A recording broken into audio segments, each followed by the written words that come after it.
करुणावतारौ नमस्त्रिकालसत्याय जगन्नाथसुताय च सभृत्याय सपुत्राय सकलत्राय ते नमः। सत्पुण्डरीकनयनं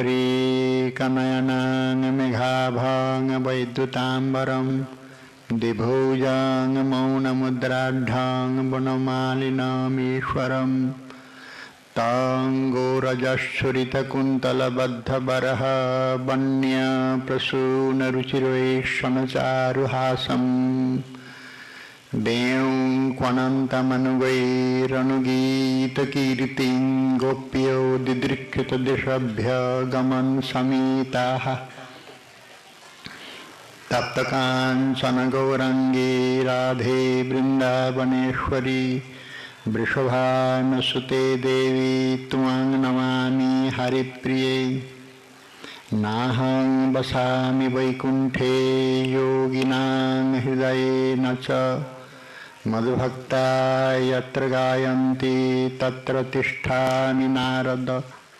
तुलसी काननं यत्र यत्र पद्मवनानि च पुराणपठनं यत्र तत्र सन्निहितो हरिः। यं प्रव्रजन्त्यमनुपेतमपेतकृत्यं द्वैपायनो विरहकातर आजुहाव पुत्रेति तन्मयतया तरवोऽभिनेदुस्तं सर्वभूतहृदयं मुनिमानतोऽस्मि। वाञ्छाकल्पतरुभ्यश्च कृपासिन्धुभ्यैव च पतितानां पावनेभ्यो वैष्णवेभ्यो नमो नमः। जय रूप सनातन भट्ट रघुनाथ श्रीजीव गोपाल भट्ट दास रघुनाथ ऐछाई गोस्वामीर करी चरण बंदन यहाँ हईते विघ्ननाश अभीष्ट पुराण। दुर्गमे पथिमेन्धस्य स्खलत्पाद गतिर्मुहुः स्वकृपा यष्टिदानेन सन्तु बलम्। श्री वासुदेवाय श्री श्री चैतन्य चरितामृतम् आदिलीलायां चतुर्था परिच्छेदः। कृष्णेर्वल्लभ राधा कृष्ण प्रणधन ताहा बिनु सुख हेतु नहि गोपीगण कंसारीरपि संसार वासन बद्ध श्रृंखलां राधा माधव हृदय तत्याज ब्रज सुंदरी। कलिपावन अवतार श्रीमन महाप्रभुर प्रिय परिकर श्री श्री गौड़ीय वैष्णव संप्रदाय आचार्य श्रील कृष्णदास कविराज गोस्वामी ठाकुर विरचित तदीय श्री चैतन्य चरितामृत ग्रंथ रत्नी आदिलीलार चतुर्थ परिच्छेदेर साथे साक्षात्कार दिच्छेन। आमादेर आजकेर साक्षात्कारे कृष्णेर बल्लभ राधा कृष्ण प्राणधन ताहा बिनु सुख हेतु नाहि गोपीगण এই পয়ারের প্রমাণস্বরূপ কবি জয়দেবী রাসের এই বিখ্যাত শ্লোকটি চয়ন করেছেন। এখানের মর্ম কথা হলো রাধারানী শ্রীকৃষ্ণের বল্লভা প্রেয়সী বরা। রাধা গোবিন্দের তত্ত্বের মধ্যে রাধারানীর তত্ত্বটা এত গম্ভীর, গৌড়ীয় বৈষ্ণবীর কাছে এটি বড় আরাধনার বিষয়।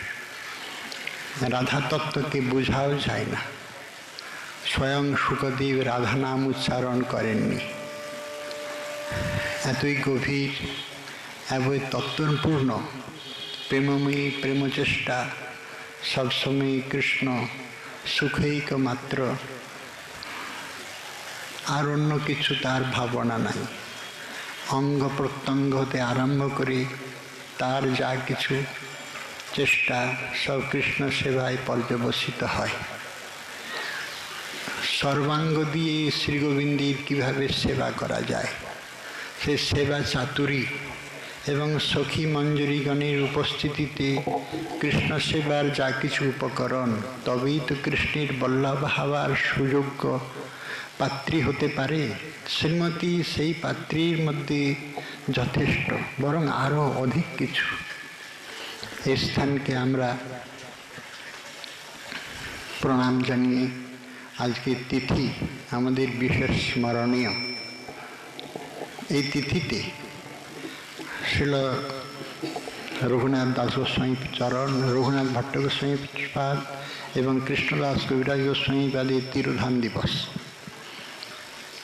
এই তিথিতে চান্দ্রগণনায় একই সঙ্গে নয়, তবে তিথিটা একটি বলেই একই সঙ্গে তিনজনের আরাধনার আজকের অবসর হয়েছে।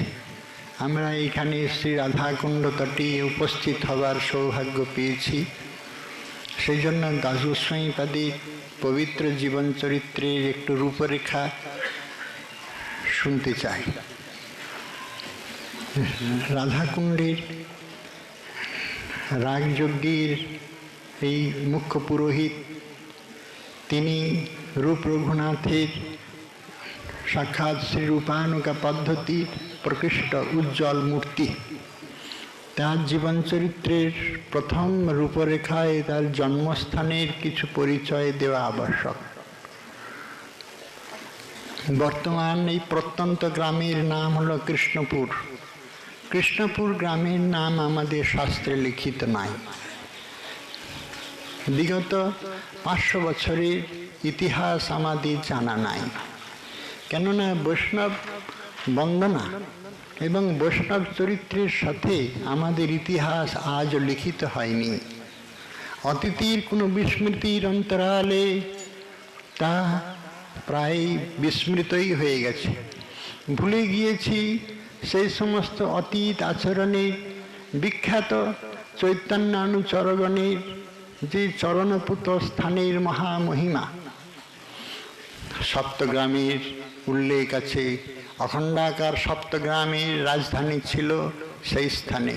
বর্তমান রাজধানীর শেষ চিহ্নটুকু পর্যন্ত নাই, শুধু ধ্বংসাবশেষের কিছু মৃত্তিকা আমাদের জানিয়ে দেয় যে এইখানে একদিন পুণ্যতুয়া সরস্বতীর পুণ্য প্রবাহ ছিল, পণ্যবাহী জাহাজের গতাগতি ছিল। সরস্বতীর আজকে অববাহিকার তার ক্ষুদ্র খাতগুলি স্পষ্ট ভাসমান হয়।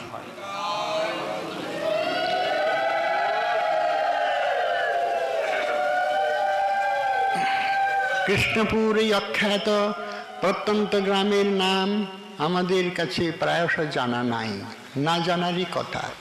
এমনই প্রত্যন্ত আজও সংস্কার হয়নি। কুসংস্কারের সঙ্গে সামাজিক অবচেতনার অপমানের দৃষ্টান্ত স্বরূপ রাখা হয়েছে আরও বড় লজ্জাকর বিষয়, অন্তত আমাদের কাছে বড় হৃদয় বেদনাদায়ক। দাস গোস্বামীবাদের জন্মস্থানের পিছনেই সামাজিক অশুভ শক্তির মদতপুষ্ট তৈরি হয়ে আছে বৃহদাকার মদের ভাটি। এর থেকে অপমানকর, লজ্জাকর, অসামাজিক তথ্যের পরিচয় আর নাই। এটা হলো কি করে? এই স্থানের কি আর কোনো জায়গা নাই? ওনার জন্মস্থানের পিছনেই এটাই হওয়া চাই? কোন অশুভ শক্তির বিড়ম্বনায় আমাদের এই বিড়ম্বিত হতে হয়েছে? এইভাবেই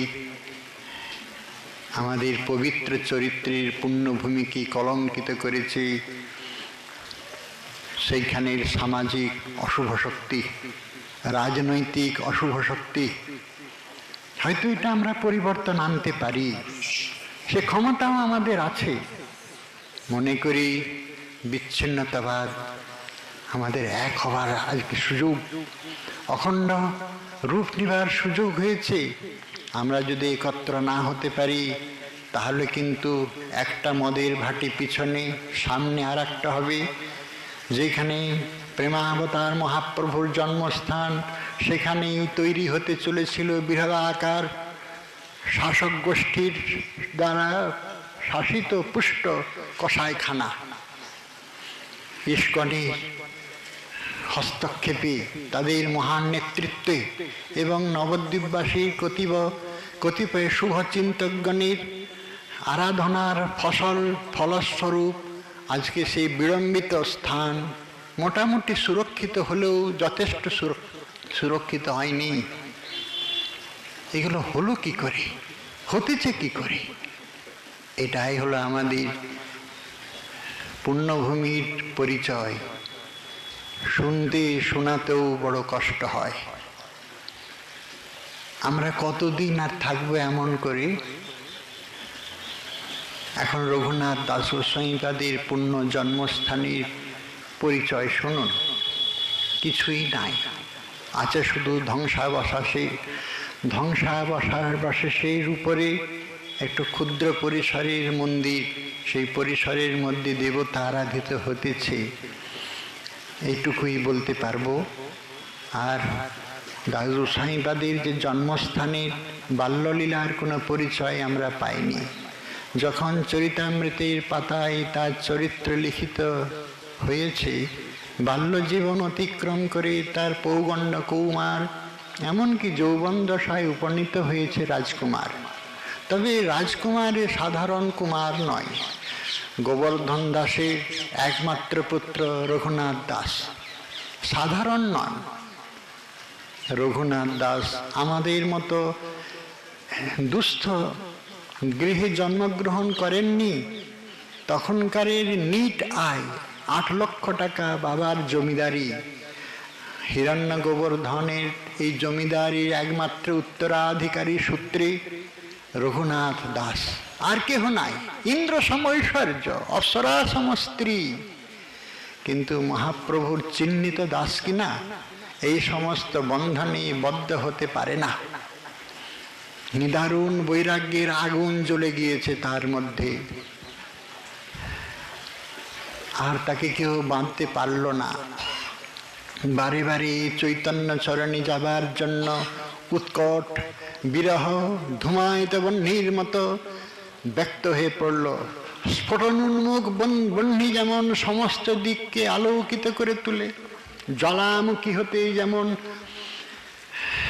জ্বালা বহ্নি বিস্ফোরিত হয়, রঘুনাথের চিত্ত স্থির নয়। হয়তোবা আরো অধিক কিছু বিরহী ভক্তগণের যে মর্মন্তুদ যাতনা যাদের হয় নাই, তারা জানতে পারবে না। রাজপুত্র রঘুনাথ যতবারই চৈতন্য চরণী যাবার সুযোগ পেয়েছে, ততবারই তাকে রাস্তার থেকে টেনে এনেছে গৃহে। তাকে বহু কিছু সম্পদ দিয়ে বদ্ধ করার সংকল্প নিয়েছে তার পিতামাতা। এইবার যখন শুনলেন প্রভু এসেছেন শান্তিপুর ধামে, গিয়ে অন্তত নিবেদন করি। তিনি শান্তিপুরে এসে উপস্থিত হলেন অদ্বৈত ভবনে। মহাপ্রভুর চরণে যে দৈন বিনতি কাকুতি প্রণাম পদ্ধতির এতটুকু কোনরূপ ত্রুটি নাই। সর্বজ্ঞ অন্তর্যামী ভগবান বললেন, গৃহে যাও রঘুনাথ, ঘরে ফিরে যাও। না হইও বাতুল, ক্রমে ক্রমে পাই লোক ভব সিন্ধুকুল। মর্কট বৈরাগ্য না করর লোক দেখাইয়া, যথাযোগ্য বিষয়ে ভুঞ্জ অনাসক্ত হইয়া। মর্কট বৈরাগ্য মানে বানরের মতো বৈরাগ্য। কিচ্ছু নাই, আশ্রয় নাই, আহার নাই, কিছুই নাই। এই জগতে বেঁচে থাকার মতো তাদের কিছুই নাই। কিন্তু মর্কটেরা এত গৃহাসক্ত, এত দেহাসক্ত, এমন বুঝি দ্বিতীয় প্রাণীটি নাই। বাচ্চাটা মরে গেলেও ছাড়ে না, বুঝলেন? এইরকম আসক্ত জীব। সেই জন্য মহাপ্রভু বলেছেন, মর্কট বৈরাগ্য দেখায়ও না ঘরে। যে লোকে যেমন জানে বিষয়ী, কিন্তু অন্তরে তোমার খবর তারা রাখবে না। তাই আদেশ মহামান্য নেই। শিরোধার্য করে রাজপুত্র এসে উপস্থিত হলেন রাজধানীর মধ্যে।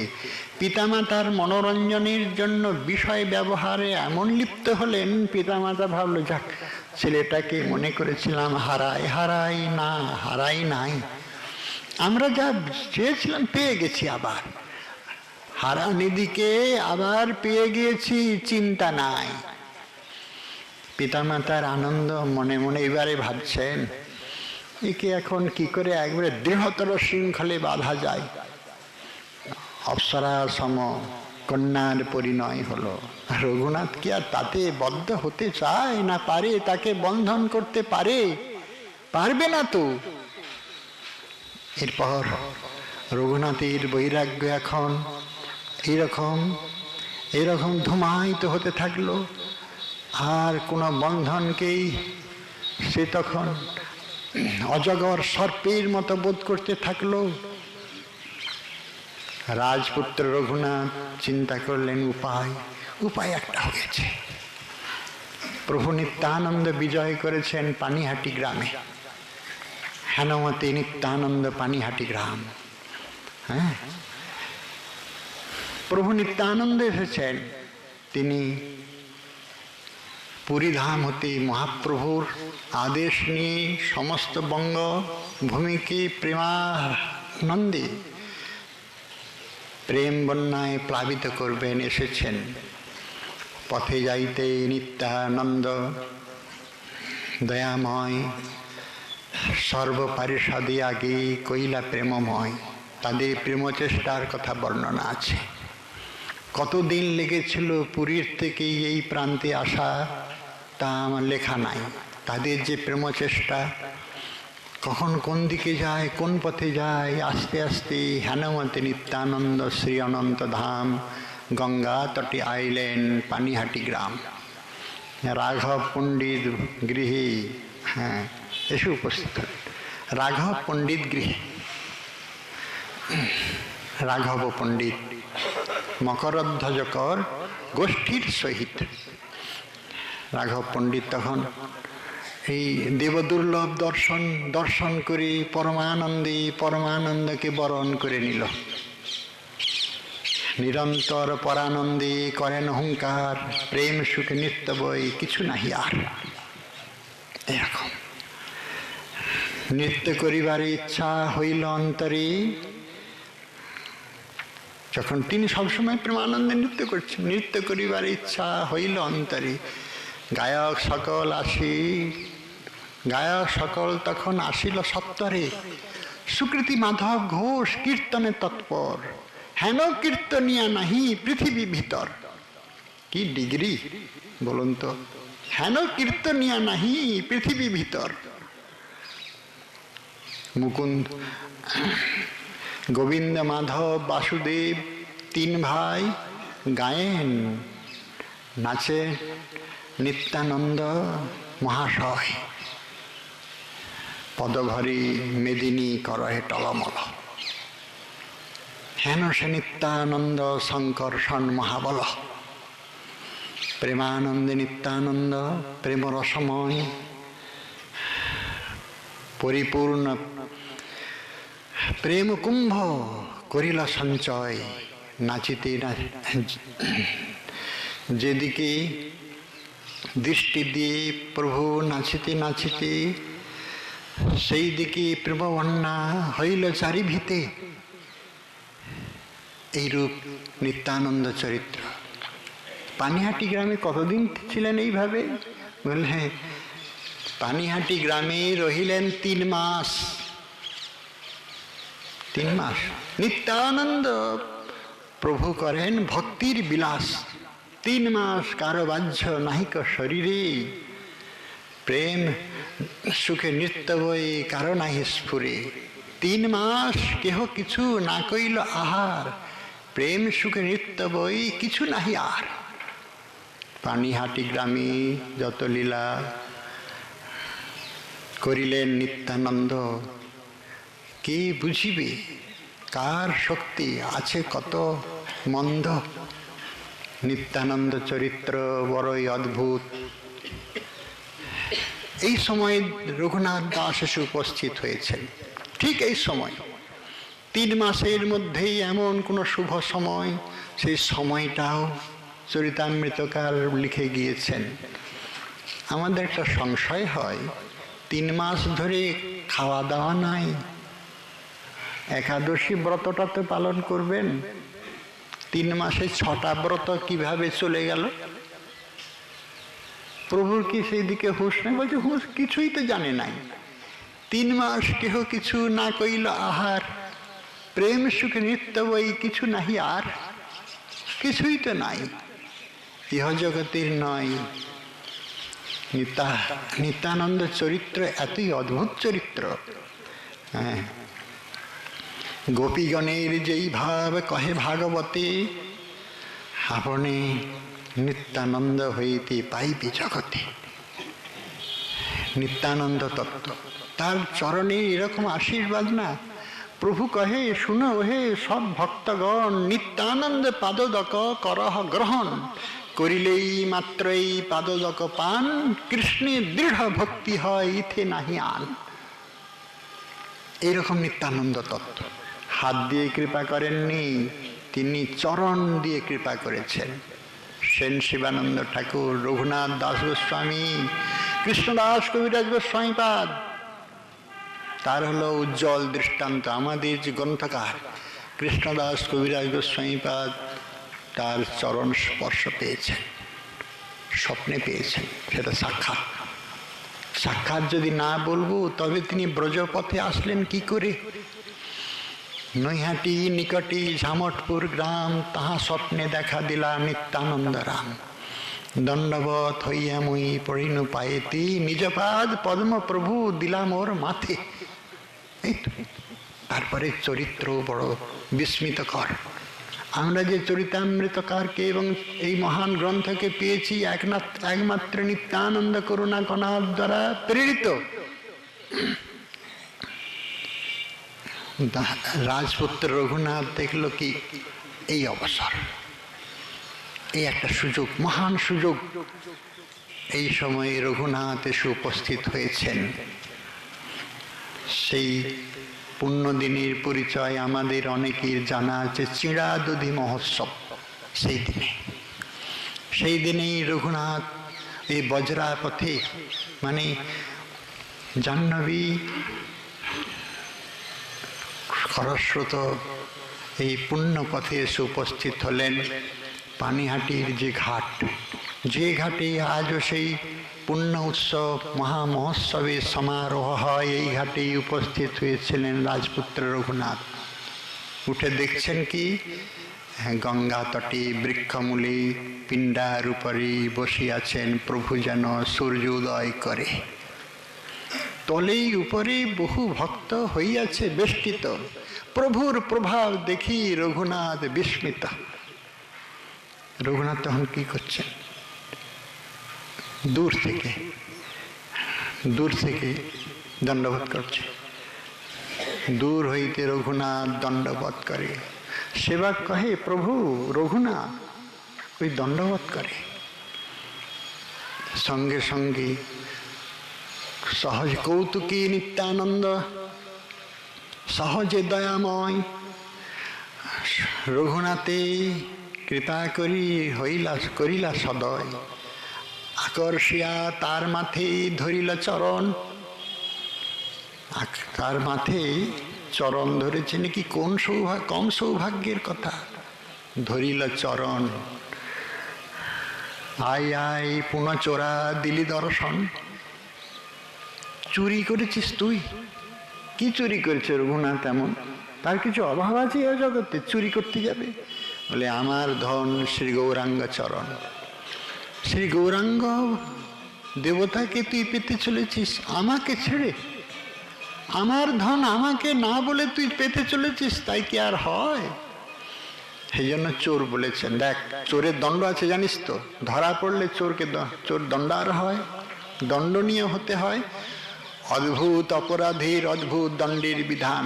চিড়াদধি মহোৎসব করহ রচনা। চিড়াদধি মহোৎসব করহ ভোজন। রাজপুত্রের তো ধন ভাণ্ডারের অভাব নাই। শুরু হয়ে গেল চিড়াদধির উৎসব।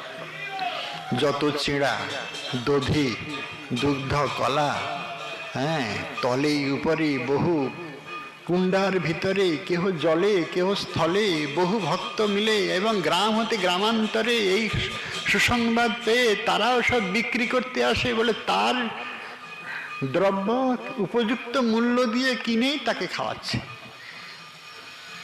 তাকে সেবা দিয়ে আজ হলো জাহ্নবীর সলীলা বড় পবিত্রা, নিত্যানন্দ পাদপূত হয়ে আরও অতি পবিত্র হয়েছে।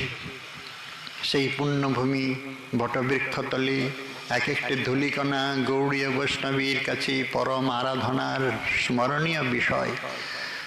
রঘুনাথ বিস্মিত হলেন আরও, আমার দ্রব্যের এইরকম সৎকার হলো, সুসৎকার হলো। হরিগুরু বৈষ্ণবের চরণে যদি নিবেদিত হয়, যথার্থ তার সৎকার হয়। রঘুনাথ রাজপুত্র, ধনভাণ্ডারের কোনো অভাব নাই। এইবারে বিদায় নেবেন তো? বলছেন প্রভু বলতে পারছেন না। নিত্যানন্দ প্রভু আবার তার মস্তকে চরণ দিয়ে বলছেন, সব ভক্তগণ রঘুনাথের উপরে কৃপা করো। এর যেমন অনায়াসে গৃহবন্ধন মুক্ত হয়ে যায়, ছিন্ন হয়ে যায়। সকলেই আশীর্বাদ করলেন, আর সে আশীর্বাদের সঙ্গে এমন নিতাই চাঁদের করুণার দৃষ্টি, করুণার চাহনি, এটা বড় পাওনা। সেই জন্য আশীর্বাদ শব্দের অর্থ কি জানেন? শুভ চিন্তনম। আমরা যেন মনে না করি আশীর্বাদটা বললেই হয়। শুভ চিন্তনের নামই আশীর্বাদ। গুরু বৈষ্ণবের কাছে প্রণাম করে আশীর্বাদ এইভাবে নিতে হয়। শুভ চিন্তন বহু প্রকারের হয়। এইখান থেকে চিন্তন করলে একবারে আবরিত হয়ে যায়, তাকে কোনো শত্রু নষ্ট করতে পারে না। এইখান থেকে করলেও হবে, সামনে থেকে করলেও হবে, দূর থেকে করলে হবে, দেশান্তরে ব্রহ্মাণ্ডান্তরে যে কোনো শুভ চিন্তনম। নিতাই চাঁদের করুণা কণায় তার সমস্ত চিত্ত মরুভূমি অভিষিক্ত হলো। বহু দান দক্ষিণা যথাযোগ্যভাবে সকলকে বিদায়, সকলের কাছ থেকে দিয়ে বিদায় নিয়ে তিনি আসলেন। বলে দিয়েছেন সংসার বন্ধন ছেদন হবে, আর দেরি নাই। সেই শুভ অবসরের অপেক্ষায় কবে হবে, কিভাবে হবে। আমাদের পিছনে যে দৈব কাজ করছে আমরা তো জানি না। অলক্ষ্য গতিতে যে মহান শক্তি চলেছে তা তো আমরা লক্ষ্য রাখি না। সেই জন্য রঘুনাথের সংসার বন্ধন ছেদনের শুভ অবসর এসে গেল। গুরুদেব যদুনন্দন আচার্য অদ্বৈত প্রভুর শিষ্য, তিনি এসে বলছেন, রাত্রির দ্বিপ্রহর অতীত প্রায়, 4 দণ্ড আছে, রাজপুত্র তোমার কথা তো ফেলতে পারবে না, অবহেলা করতে পারবে না, যে পূজারি আমি পাচ্ছেন ওকে একটু বলে কয়ে দেখো না। তখন থেকেই সেবকের অভাব। এখন কি অভাব বলুন? রাজার গুরুদেব রাজপুত্র, তার কথাতে সেবক সেবা করবে, আমাদের কথাতে সেবা করবে। তখন থেকে সেবকের অভাব, কি অনটন। এখন তো সেবকের অভাব হবেই, কেননা সেটা যদি বাদ দেওয়া যায় না, সে ছাড়ি হইলা বক। প্রকৃত সেবক পাওয়া বড় মুশকিল। আর বক হলে উড়ে যাবারই ভয়। পাখা থাকলে কি আর থাকে? বকের তো উড়ার ক্ষমতা আছে, উড়ে যাবে। আপনি খুব আদর করে খুব তাকে পালন করলেন, সেবা দিলেন, কিন্তু সংস্কার চাইতো। রঘুনাথ বলছেন, গুরুদেব আমি অবশ্যই তাকে জানাবো। আপনার শ্রী বিগ্রহের সেবা সম্পাদনের আমি দায়িত্ব নেব। দেখলেন সব পাহারাদাররা সব ঘুমিয়ে পড়েছেন, বাইরে চণ্ডী মণ্ডপই থাকেন, রাত্রিতে ওইভাবেই কাটান। গুরুদেবকে আগিয়ে দিতে চলেছেন। তখন মাত্র 4 দণ্ড বাকি আছে, মানে 96 মিনিট, এই মোটামুটি 1.5 ঘন্টা আর কি। গুরুদেবকে আগিয়ে দিলেন। গুরুদেব চললেন তার বাসা মন্দিরে। এইবারে ভাবছেন মাঝখানের পথ কেউ নাই, এর থেকে সুবর্ণ সুযোগ আর পাবো না। এই রঘুনাথের গৃহত্যাগ শুরু হয়ে গেল। রঘুনাথ গৃহত্যাগ করলেন, উন্মুক্ত, মুক্ত বাণের মতো সে তীর বেগেতে ছুটে চলেছে। আজকে আমি মুক্ত, নিতাই চৈতন্যের চরণ চিন্তন করতে করতে এসে চলেছে। কত আশীর্বাদ, কত করুণায় অভিসিঞ্চিত হয়ে রাজপুত্র রঘুনাথ চলেছে, সংসারের কোনো বন্ধন তাকে আটকাতে পারল না। বিপুল ঐশ্বর্য এবং সুন্দরী অপ্সরা সম সুন্দরীকে ত্যাগ করেও সে চলল নিত্যানন্দ চৈতন্য চরণে। মহাপ্রভু চরণ চিন্তন করতে করতে ছত্রভোগ পথ বিপথে চললেন। সেই সময় শিবানন্দ ঠাকুর গৌড়ীয় বৈষ্ণবদের নিয়ে চলেছেন ঝালি সাজিয়ে। প্রতি বছরই আজও সাক্ষ্য দিয়ে থাকে রাঘব পণ্ডিতের ঝালি। শিবানন্দ সেন ঠাকুর তখন বর্ধিষ্ণু, গৌড়ীয় ভক্তগণের তিনি হলেন উত্তরদায়ী, সকলকে নিয়ে যাবার দায়িত্ব তার উপরে ন্যস্ত। কিন্তু সেই পথে গেলেন না, সঙ্গীও হলেন না, ধরা পড়ে যাবার ভয়। উপপথে চললেন, বনপথে কুগ্রাম কুগ্রাম হয়ে সরান প্রস্থান করে 12 দিন, মাত্র 3 দিন আহার পেয়েছিলেন। কেহ যদি দয়া করে অনুরাগী যুবার কাছে একটু খাবার দেয় তবেই। 12 দিনের দীর্ঘ পথ, মাত্র 3 দিন আহার করলেন।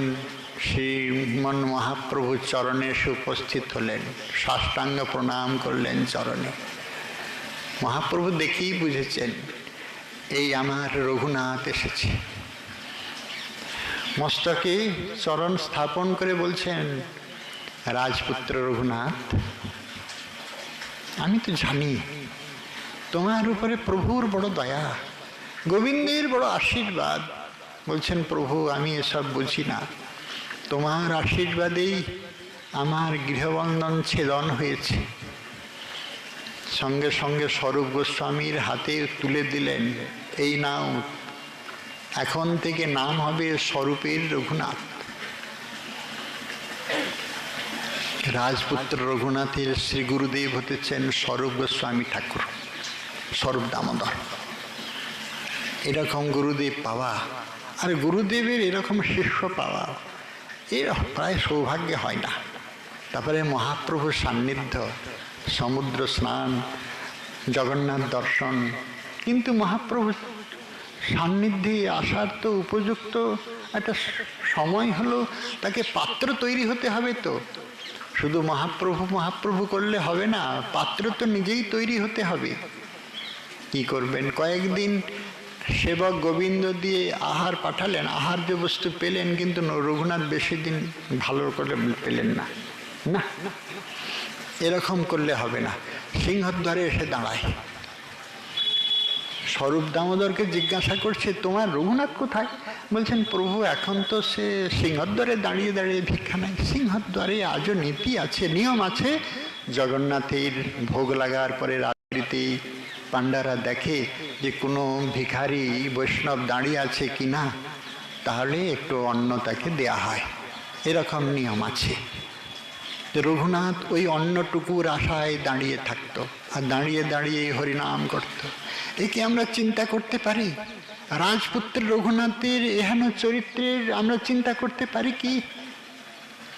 সিংহদ্বারে দাঁড়িয়ে এক মুষ্টি অন্নের জন্য সে ক্ষুণ্ণিবৃত্তি করবে না, না, তাও ভালো লাগলো না। কিছুদিন দেখা গেল না। স্বরূপ, তোমার রঘুনাথ, তোমার রঘুনাথ কোথায়? দেখতে পাচ্ছি না তো। প্রভু এখনো সিংহদ্বারে দাঁড়ায়নি তো। ছত্রে মেঘে খায়, চেয়ে নেয় ছত্রে। আচ্ছা, ভালোই।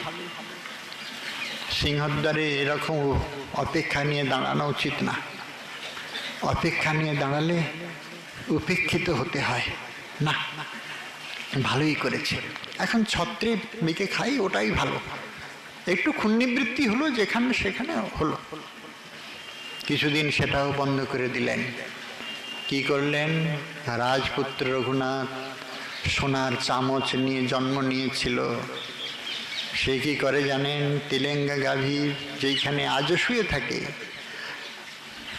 সেইখানে সরা অন্ন, পচা গলা অন্নগুলিকে সেখানে ফেলে দেয়। রঘুনাথ রাতের আঁধারে আসে, কেহ যেন দেখতে না পায়, পচা গলা অন্নগুলোকে নিয়ে যায়, ভালো করে জল দিয়ে ধুয়ে পচা অংশটাকে বাদ দিয়ে ভিতরে একটু শক্ত অংশ থাকে, তাটা একটু লবণ দিয়ে ওটাই পান করে, ওটাই গ্রহণ করে। কি বৈরাগ্য, কি বৈরাগ্য! বৈরাগ্য স্বাভাবিক তার, আমাদের বৈরাগ্য অস্বাভাবিক।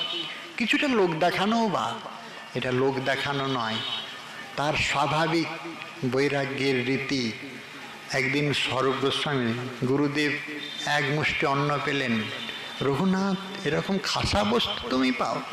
মহাপ্রভু শুনে একদিন আসলেন, এসে এক মুষ্টি নিলেন। রঘুনাথ, তুমি এইরকম প্রসাদ পাও, আমাকে দাও না?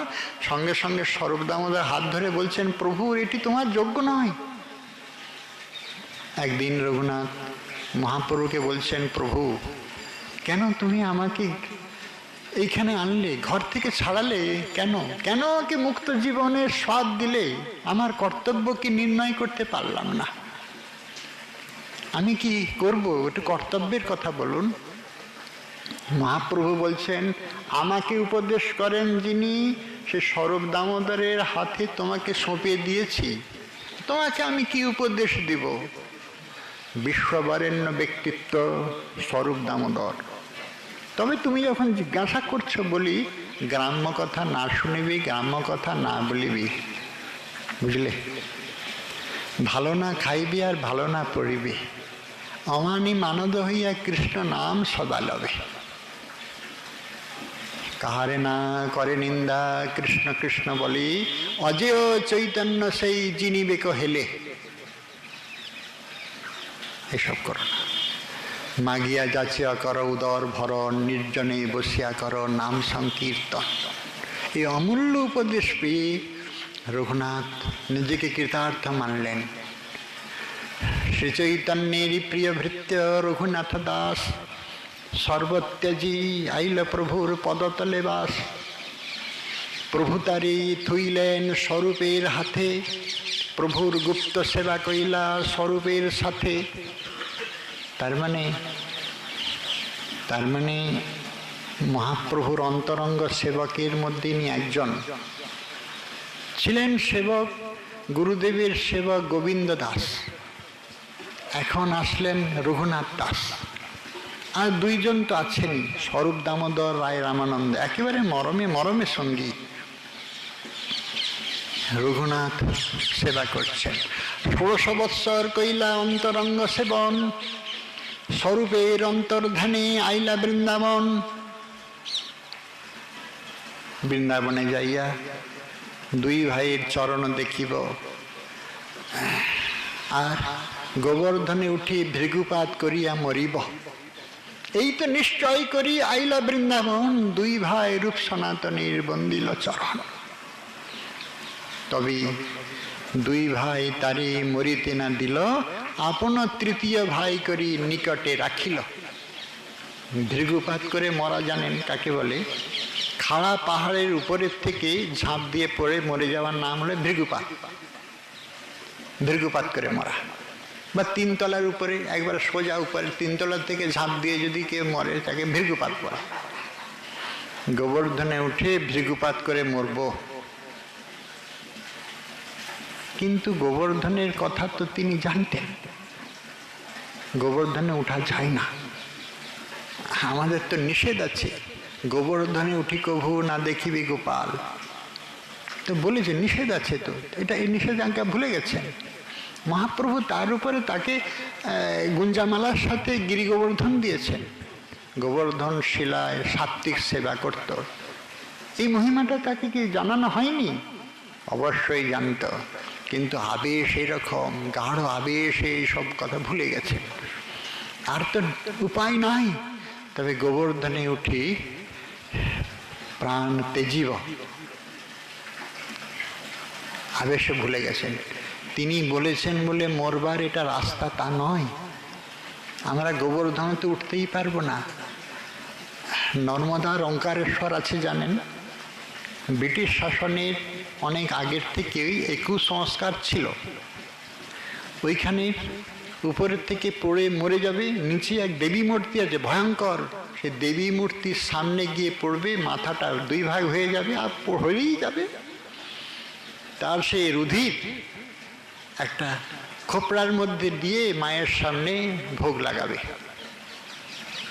এই প্রথা অনেক দিন আগেই বন্ধ করে দিয়েছে ব্রিটিশ গভর্নমেন্ট। এবং মহাপ্রস্থানের পথ, কেদারনাথের পথ, মহাপ্রস্থানের পথও বন্ধ করে দিয়েছেন। বদ্রীনাথের দুর্গম স্থান যেখানে মহাপ্রস্থান, সে পথ ওইভাবে মৃত্যু হবে না। এগুলি আমাদের ব্রিটিশ সরকারের একটা বিশেষ অবদান। এইভাবে কুসংস্কার আচ্ছন্ন সমাজকে তারা মুক্ত করেছিল। এটা কিন্তু কুসংস্কারের মধ্যে পড়েনি।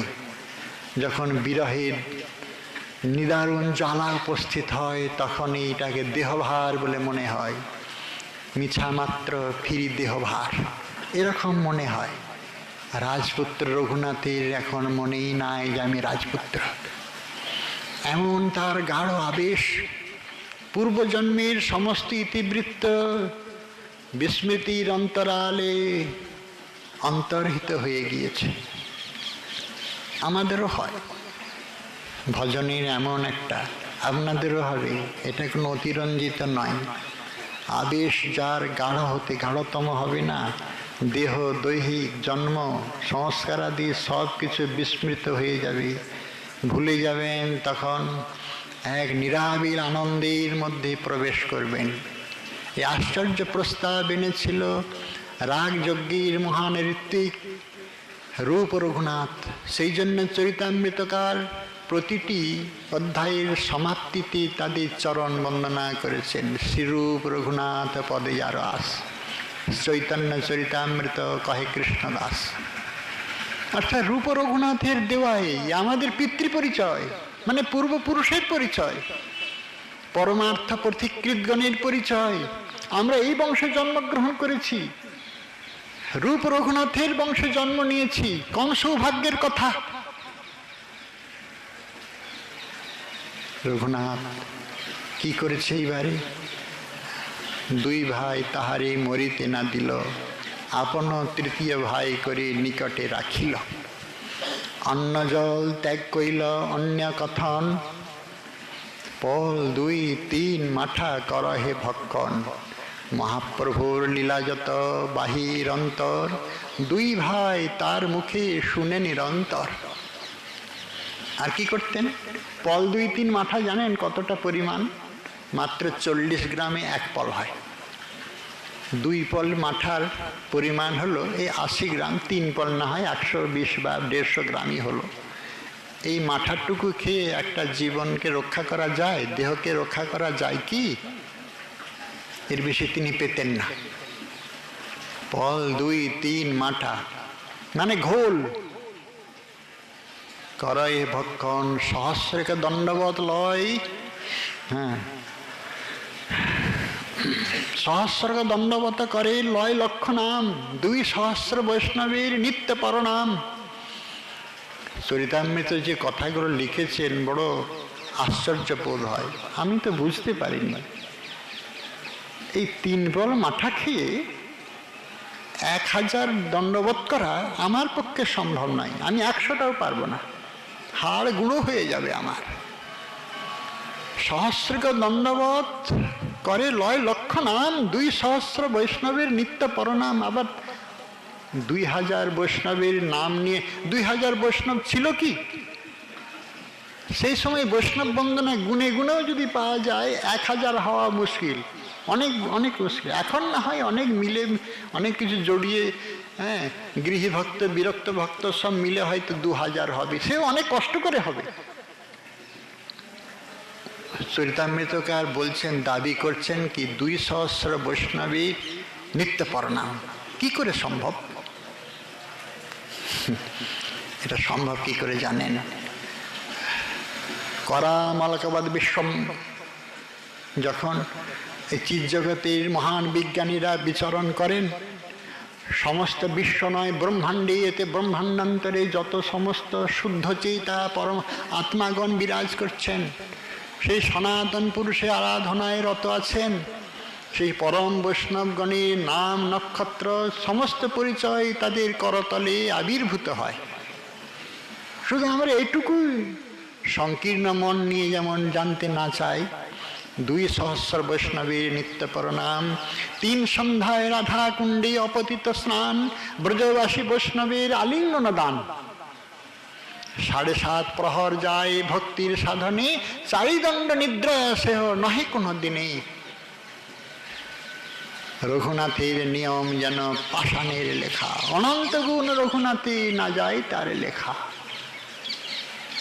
এ হলো আমাদের পিতৃপুরুষের, পূর্বপুরুষের পরিচয়, যা শুনলে শোনালে আমাদের চিত্র, আমাদের মনোবৃত্তি কোন অজানা রাজ্যে উপস্থিত হয়ে যায়। এটা রঘুনাথ দাস গোস্বামীপাদ এইভাবেই তিনি রাগযজ্ঞ স্থাপন করেন এই পুণ্যবেদী রাধাকুণ্ড তটে। রাধাকুণ্ড তটের মহামহিমার কথা তিনি নিজে বিনিয়ে বিনিয়ে লিপিবদ্ধ করেছেন। আমার মনে হয় এর থেকে বড় মন্ত্র নাই। এটি হলো বড় গায়ত্রী, এটি জপমালা। রাধারানী একান্ত দাসী হবার যে তার উৎকট বাসনা, নিত্যলীলায় ভরপুর হয়ে সরস সভসে রঘুনাথ চলে গিয়েছেন তুলসী রতিমঞ্জুরি হয়ে।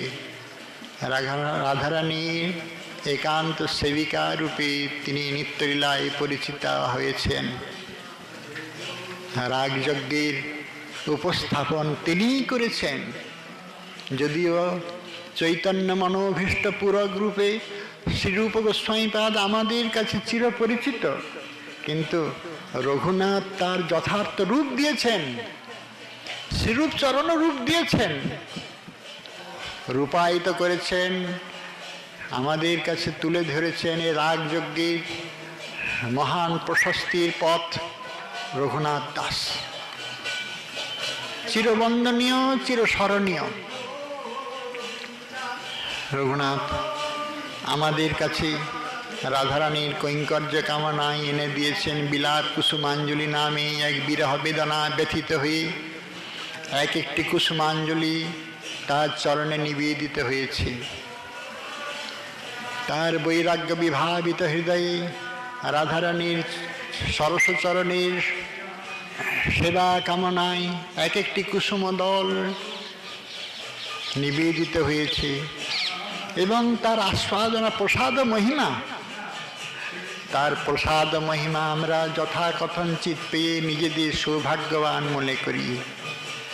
এটুকু জানবেন, ব্রজমণ্ডলী রাগভক্তি ছাড়া অন্য কোনো পদ্ধতি নাই।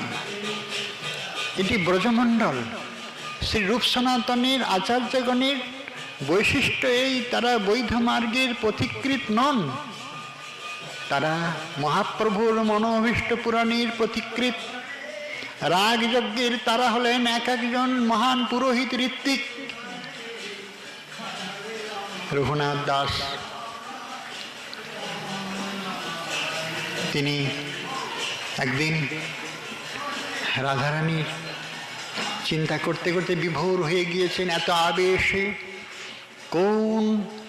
কোন রাজ্যে চলে গিয়েছেন আমাদের জানা নাই। বাঘে জল খেতে এসেছি। আজকের দিনে রাধাকুণ্ডের শেষ স্থিতি আমরা বলতে পারবো না। আমি যখন প্রথমে এসেছিলাম সে 77 সালের যে প্রাকৃতিক দৃশ্য, তার সবটাই নাই, নষ্ট হয়ে গিয়েছে। এখন কিছুই নাই, আছে শুধু আমাদের সামনে হাহাকার, আছে শুধু আমাদের সামনে অনন্ত চাহিদা, আছে ঝাঁক চকচকে প্রাসাদোপম বিনোদায়তন, বহু দিব্য বহু উপচারের আয়োজন।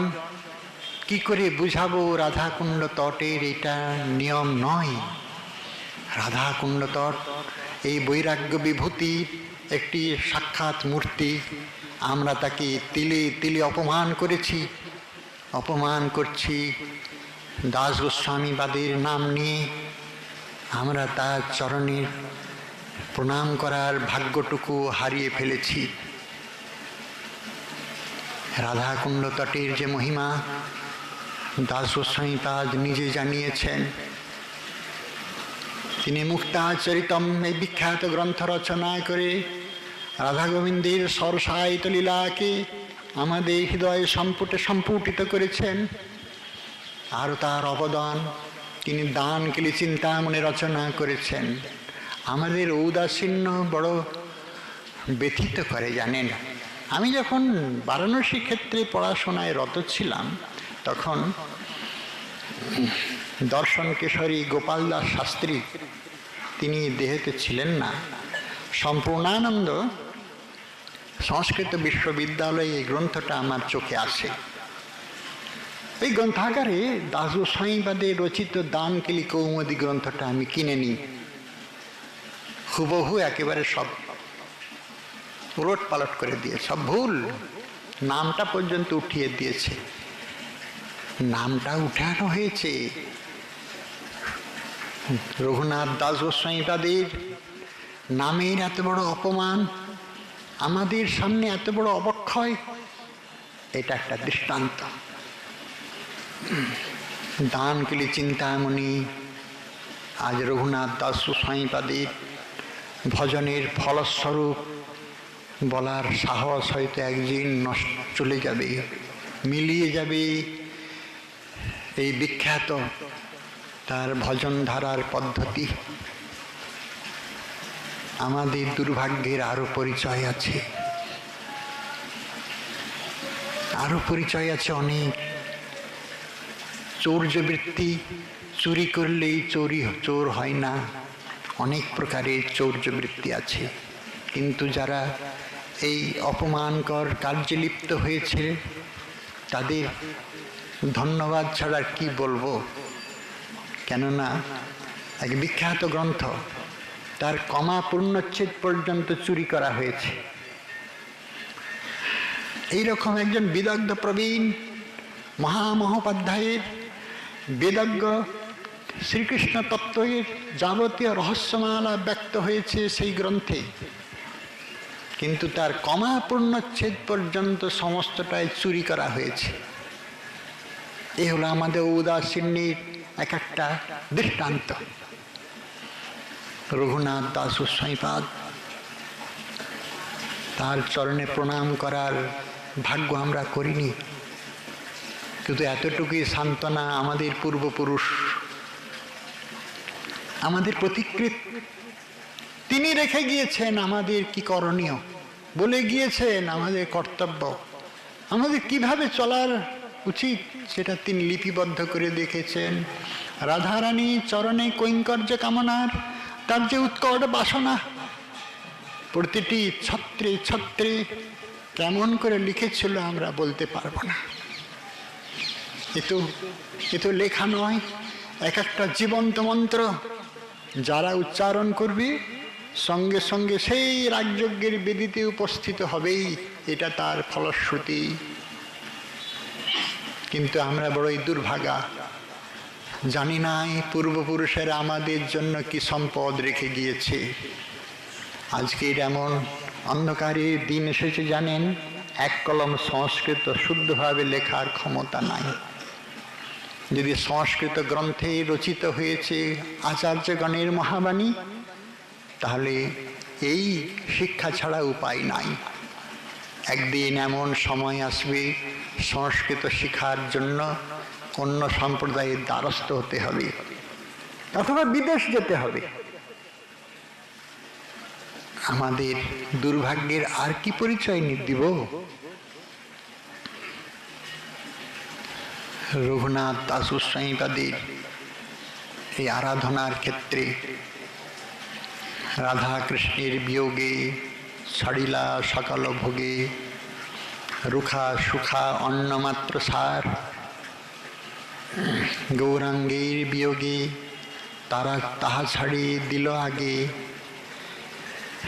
ফল গব্য করিল আহার, সনাতনীর অদর্শনে তাহা ছাড়ি সেই দিনে কেবল করয়ে জলপান, শ্রীরূপের বিচ্ছেদ যবে তাহা ছাড়ি দিলা তবে, রাধা কৃষ্ণ বলি রাখে প্রাণ,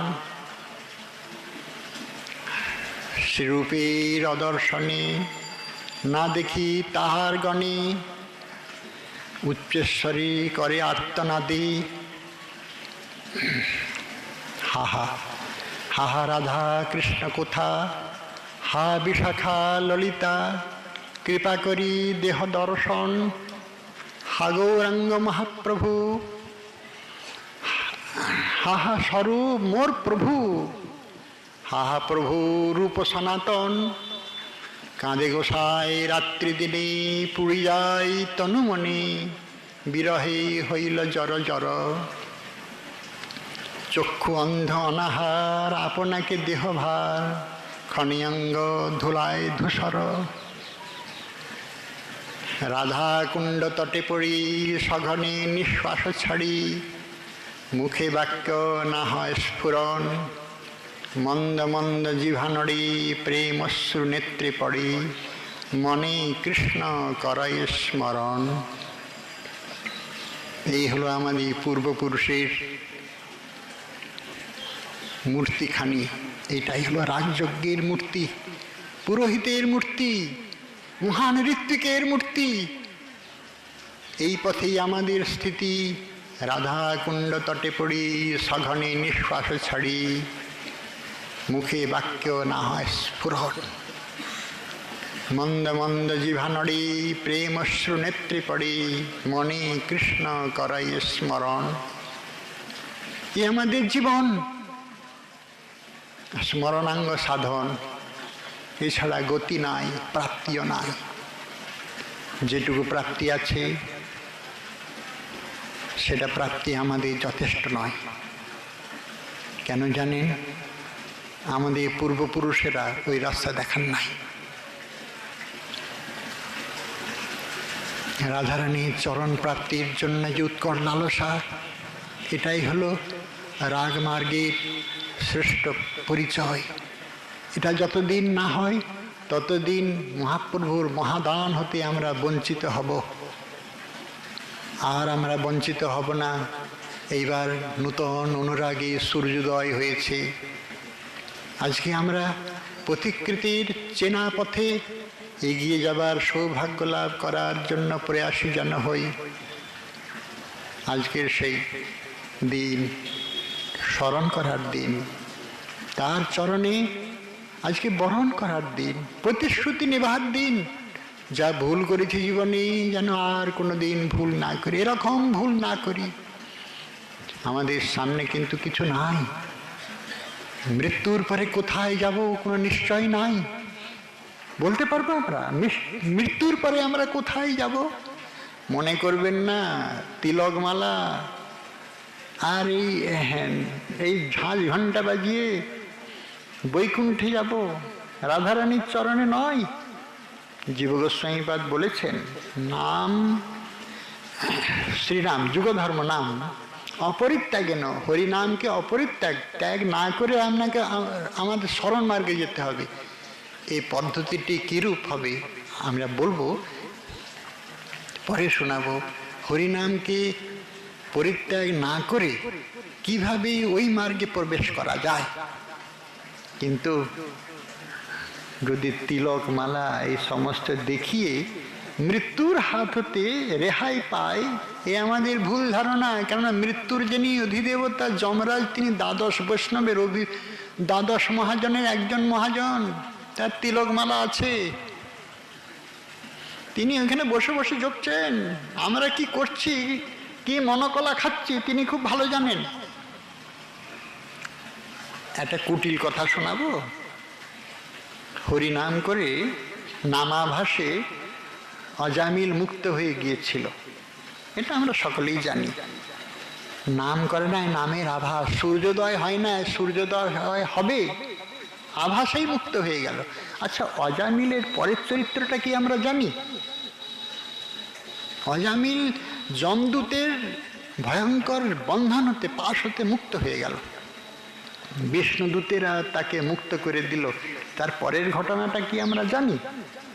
অজামিল বলল, অনেক ভুল করেছি, আর যেন ভুল না করি। এইবার আমি চলে যাই। সমস্ত কিছুকে ত্যাগ করে গঙ্গা তটে আসলেন হরিদ্বারে। হরিদ্বারে এসে তপস্যা করলেন, গভীর তপস্যায় মগ্ন হলেন। তারপরেই তার বৈকুণ্ঠ গতি হয়। আমি যদি এইখানে একটু কুটির কথা বলি, ওই তপস্যার সময়, সেই সময় যদি আবার দুর্বাসনা তার ঘাড়ে চড়ে বসে, তখন কি হবে? অজামিলের সদ্গতি হবে। বিষ্ণুদূতেরা তাকে তো না হয় মুক্ত করে দিল, অজামিল তপস্যা করছে, ওই সময় এসে উপস্থিত হয়েছে যত প্রকারের দুর্বাসনা, ঠিক যেমন আমার হয়েছে, গ্রহ পেয়েছে। তিলকমালা নিয়ে ওই হবে না। যদি দুর্বাসনা এসে উপস্থিত হয়, দুষ্ট ব্যাধির মতো, কুষ্ঠ ব্যাধির মতো, যমরাজ বসে আছে, রেহাই পাবো না। জমকুটায় এমন হবে না। ততপিতে ভূ ওয়ান্তি তা উ বিদ্যায়াং রতা। এই মন্ত্রের অর্থ হলো উপনিষদের, যারা জানে না তারা অবুঝ, তাদের গতি হয়, কিন্তু জেনে শুনে যারা পাপ কর্মে রত হয় তাদের হলো উবিদ্যা। এই মহান জ্ঞান পাপীদের কোনোদিন গতি হবে না। সেই জন্য খুব সাবধান। আজকে আমাদের প্রতিশ্রুতি নেবার একটা সময় এসেছে। যা ভুল করেছি আমরা যেন ভুল না করি। অতীত জীবনের বিস্মৃতি যা হয়ে গেছে। আমাদের যদি চেতনায় উদ্বুদ্ধ হতে হয়, আমরা সেই রঘুনাথ দাস গোস্বামীবাদীর চরণাঙ্ক অনুসরণ করি, উপস্থিত হয়ে রাধারানীর কৈঙ্কর্য কামনায় সকলের চরণে প্রার্থনা করি, দাস গোস্বামীবাদীর করুণার দ্বারা অভিষিক্ত হন। সকলেই তার কৃপা কণিকা লাভ করে জীবনকে কৃতার্থ করুন। সকলেই এই রাগযজ্ঞের মহান বেদিতে মস্তক স্পর্শ করে জীবনকে ধন্য করুন। তার চরণে এইটুকু নিবেদন করে আজকে এখানেই সমাপ্ত করলাম। আগামী দিন মহাপ্রভুর আশীর্বাদ।